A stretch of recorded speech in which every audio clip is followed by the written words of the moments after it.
69 number question देखो, प्रतिशत का क्या कहता है कि एक आदमी अपनी आय का 20% भोजन, 15% बच्चों की शिक्षा और बची हुई, इसके बाद जो बच जाती है बची हुई का 40% मनोरंजन और परिवहन पर, 30% मेडिकल खर्च पर करता है। इसके बाद उसे 8,775 रुपये बच जाते हैं, उसकी मासिक आय ज्ञात कीजिए।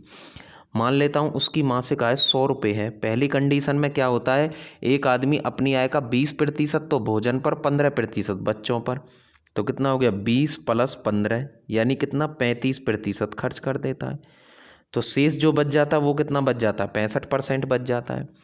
इस 65% में क्या है, 40% तो मनोरंजन पर खर्च कर देता है।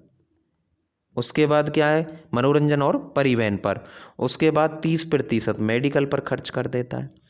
तो बचत कितनी होती है उसकी, उसकी बचत होती है 40, और इसको जोड़ दो 40 + 30 यानी 70। अब 100 टोटल है और 70 खर्च कर देता है, तो बचाता कितना है 30%। ये किसका 30%, 65 का 30%।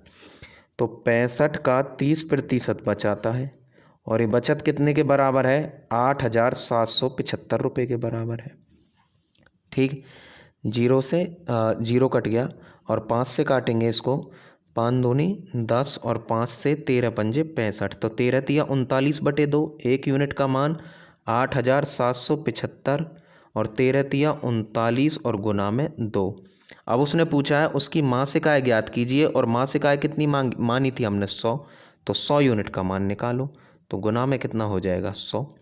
ठीक, अब 13 का पायड़ा पढ़ो, 13 का 13 तिया 39। ठीक, अब 13 का यहाँ से यहाँ पढ़ो, 13 छिंग 78।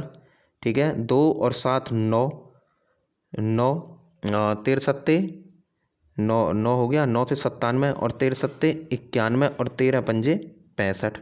फिर दोबारा करो कितने से, फिर करो इसे 3 से, 3 से करेंगे तो 3 दूनी 6 और 3 दूनी 6, 3 दूनी 6 और 3 दूनी 6, 3 पंजे 15, यानी जो 100% की जो वैल्यू आई है हमारे पास 225 गुना 2 गुना में 100। तो 225 गुना 2 कितना हो जाएगा, 450 गुना 100। अगर कैलकुलेट करेंगे तो कितना हो जाएगा इसका 45,000।